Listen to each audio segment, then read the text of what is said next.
Before the credits roll, before the final embers fade, there stands one last trial, Gwyn, Lord of Cinder.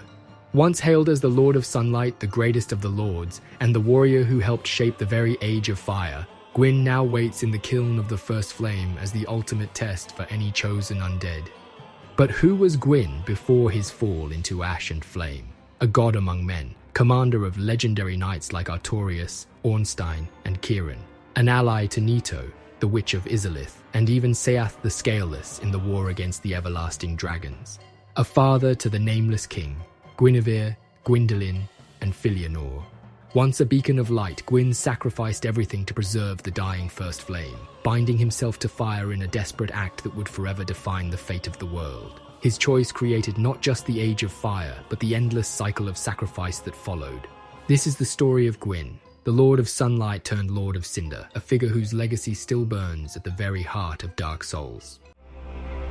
With the strength of lords, they challenge the dragons. Gwyn's mighty lords peeled apart their stone skills. The witches weaved great firestorms. Gwyn, the Lord of Cinder, carries the presence of a fallen king. Draped in tattered remnants of once regal robes, his form is crowned with a jagged circlet that hints at the glory he once commanded. Gold armlets still cling to his withered frame, while worn sandals and anklets cover his feet, relics of a more dignified past. In his prime as the Lord of Sunlight, Gwyn had the visage of an elder statesman, long, wild grey hair flowing to match his thick beard, and the calm, commanding eyes of a ruler. His stature was enhanced by his greatsword, a weapon infused with the brilliance of the first flame itself, glowing as a symbol of his power and his bond to the fire. However, by the time the chosen undead confronts him in the kiln of the first flame, that majesty has burned away. What remains is a hollowed husk, skin scorched and cracked, eyes empty and lifeless, his once noble garments reduced to charred rags. His great sword, though, endures as a constant reminder of his sacrifice, wreathed eternally in flame, burning with what little is left of the first flame he once gave everything to preserve. In the beginning, before the dawn of light or shadow, before the stirrings of life or the whisper of death, the world was a singular, unbroken expanse. This was the Age of Ancients, a time when the earth lay in quiet perfection, undisturbed and eternal. In this stillness reigned the everlasting dragons, colossal beings whose forms were bound to the arch trees, the towering sentinels they called home. Their dominion was absolute, unchallenged by decay or desire, untainted by change. Yet even in the silent depths of eternity, the seeds of change smoldered. From the bowels of the world arose a spark, an infernal pulse known thereafter as the First Flame. With its emergence came duality, light and dark, life and death, creation and decay. The harmony of the world fractured, and in the shadows of this new balance, the first humanoid beings were born. They carved out subterranean civilizations, learning to endure and thrive amidst the shifting tides of existence. From this new age of disparity arose Gwyn, nephew to the great Lord Lloyd. He, alongside three other beings of extraordinary insight, discovered the great souls hidden within the First Flame. Gwyn claimed the light soul, granting dominion over the sun itself. The Witch of Izalith seized the life soul, Gravlord Nito, the death soul, and the furtive pygmy, the dark soul.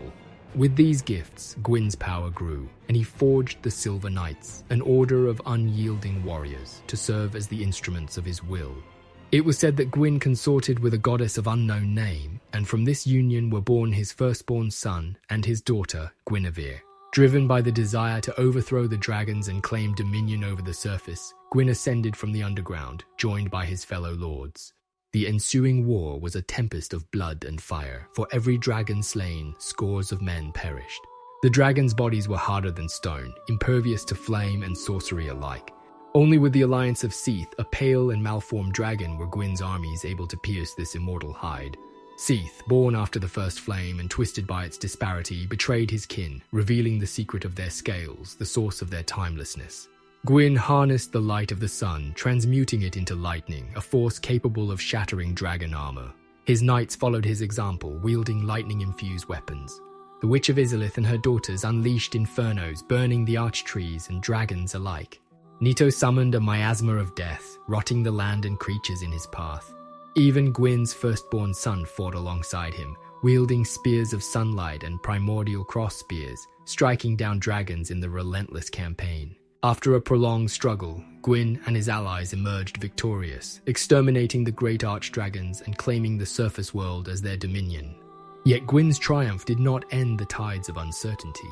The humans, descendants of the furtive pygmy, grew in strength, their dark souls granting powers that rivaled the lords themselves.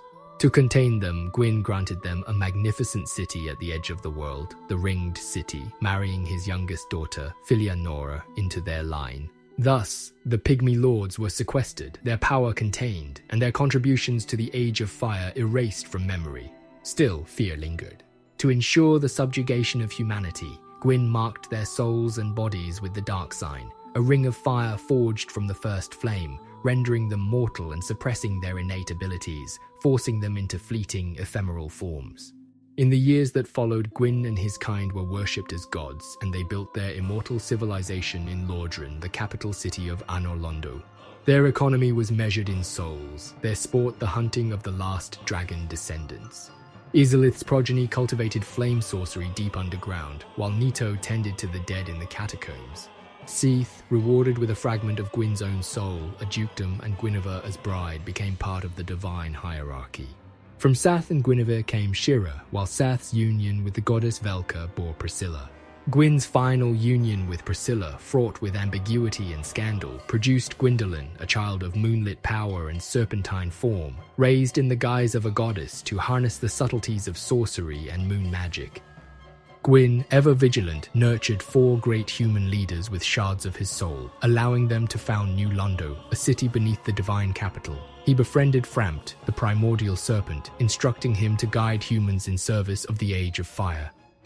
But the world remained fraught with danger. The Witch of Izalith, in her ambition to replicate the first flame, birthed the flame of chaos, transforming herself into the bed of chaos and spawning demons. Gwyn's Silver Knights, now clad in blackened armor, waged a desperate war against these monstrous creations. Though victory was incomplete, the demons were banished below the surface, enslaved as instruments of the gods. Inevitably, the first flame began to fade, foreseeing the coming Age of Dark, wherein humanity would rise under the guidance of a Dark Lord. Gwyn made a fateful choice. He alone would sacrifice himself to rekindle the flame, extending the Age of Fire. Dividing his soul among his kin and leaving his children the power of the sun, he entrusted them and Frampt with guiding humanity, ensuring the cycle of flame would persist. Clad in robes of firelight and wielding his greatsword, Gwyn entered the kiln of the first flame. There he linked himself to the dying inferno, his body consumed, leaving only the cinders of his being. The surrounding fire claimed his knights, scattering their spirits into the world. Gwyn's soul became the first shard of the soul of Cinder, a living ember of divine sacrifice. His act was revered and reviled alike, seen as the extension of an unnatural Age of Fire, deferring humanity's rise, a decision scrutinized by Kati and Aldia. A millennium later, the chosen undead would confront Gwyn, Lord of Cinder, choosing either to link the flame and perpetuate the Age of Fire, or walk away, letting the world enter the Age of Dark. In this choice lay the heart of the myth itself, the cycle of fire and shadow, creation and decay, where no path was free of consequence, and the weight of eternity rested in mortal hands. Thus, the Age of Fire stood as a testament to the cycles of existence, the inevitable decay of worlds reliant upon the fading flame, and the delicate balance between light and dark, where humanity's potential was both constrained and guided by divine will, and where mortals themselves could shape the future of all creation.